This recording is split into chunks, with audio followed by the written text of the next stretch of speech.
से लिखल है तो वहाँ से, यह कथा विद्यापति द्वारा रचित पुरुष परीक्षा नामक ग्रंथ से संकलित एक उपदेशनात्मक लघु कथा है। पूछा जाता है कि यह अलस कथा कहाँ से लिया गया था? पुरुष परीक्षा नामक ग्रंथ से लिया गया, याद रखना।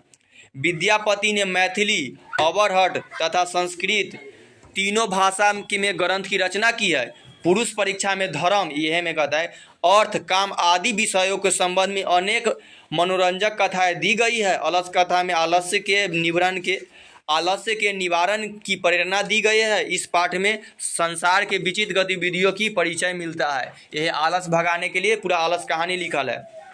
आलस किसी भी काम को देर से करने या उसके रोकने से बचने को कहा जाता है। आलस की यानी कि आलसी, जिसको कुछ काम करने का मन न हो और काम को देर से करे ना तो कर ही के बहाना खोज दे, सबको आलसी ये पर लिखा गया है।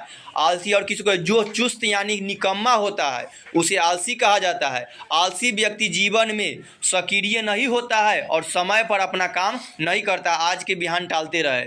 इस स्वभाव के लोग को काम से बचने को बहाने ढूंढते हैं या फिर अपना काम दूसरे से करवाते हैं, सबको आलसी कहा गया है।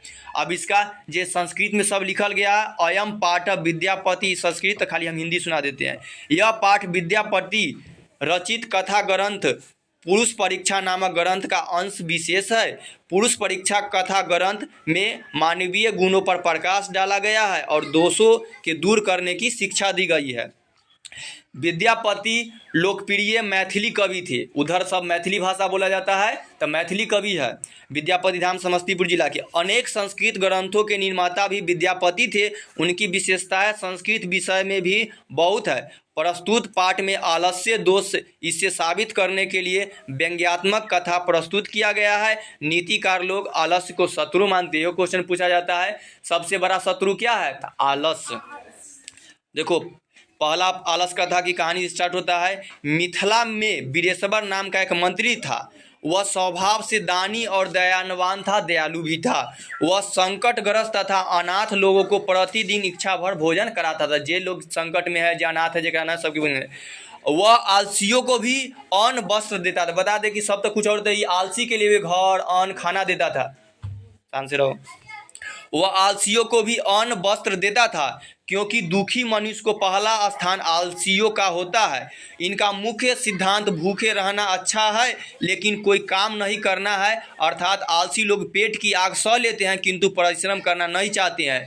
आलसी लोग होगा जो भूखे रह जाएगा, जैसे बोले खाना रखा लेकिन उनका उठ कर खाए में भी हिम्मत न करता, इतना भयानक आलसी सा रहता है। आगे इसके बाद आलसी व्यक्ति को वह खूब धन लाभ सुनकर बहुत से तोंद बड़े लोग जमा हो जाते हैं क्योंकि सुविधाजनक स्थिति को देख करके सभी लोग उसे प्राप्त करना चाहते हैं। यानी कि आलसी के जो खाना ना देने लगे तो बोले थे ना जी आलसी ना है, वो जमा होने लगा था। ऐसा कौन ऐसा जीव है जो अपने जाति का सुख देखकर नहीं दौड़ता है? अर्थात सभी कोई अपने जाति को सुख देखकर आकर्षित हो रहा है। बाद में आलसियों का सुख देखकर धूर्त भी बनावटी आलस्य दिखाकर भोजन करते थे। धूर्त आलसी यानी कि जो असली आलसी न था लेकिन नकली में आलसी बन करके, तो उसी लोग को धूर्त आलसी कहा गया है। और दिखावा कर करके भोजन करने आ जाता था वीरेश्वर जी के यहाँ।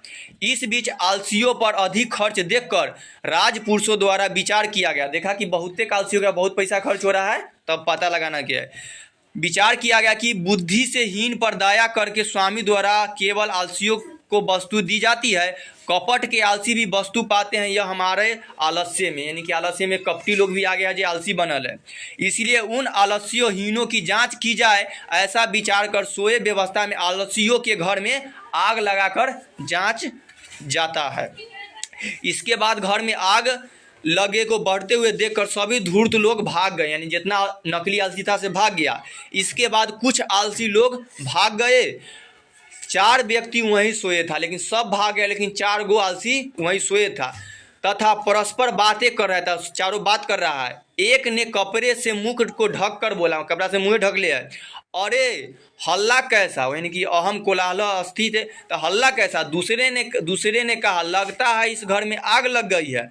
तीसरे ने कहा कोई भी ऐसा धार्मिक नहीं है जो इस समय पानी से, भीगी वस्त्रों से या चटाई से हम लोगों को ढक दे। चौथा ने कहे अरे बकबक करने वालों कितनी बातें करते हो, चुपचाप क्यों नहीं रहते हो या सो जा, यानी कि संस्कृत में लेके अरहम बाचाल अस्ति तब बोल करे।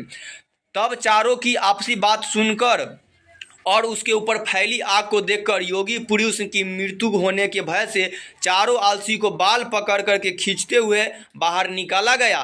तब उन्हें इस प्रकार देखकर नियोगी पुरुष द्वारा कहा गया, स्त्रियों को रक्षक पति होता है, बच्चों का रक्षक माँ होता है, इस क्वेश्चन का ध्यान रखना। लेकिन आलसियों का रक्षक दयावान पुरुष होता है, जैसे बीरेश्वर जी हुए, के अलावा संसार में और कोई नहीं होता है। और बाद में उन चारों को पहले से भी अधिक वस्तुएं मंत्री द्वारा दिए जाने। अब देखा कि एकदम असली आलसी है तो और बहुत कुछ देने लगा, सारा सुविधाजनक। यह कहानी है अलस कथा के। एम से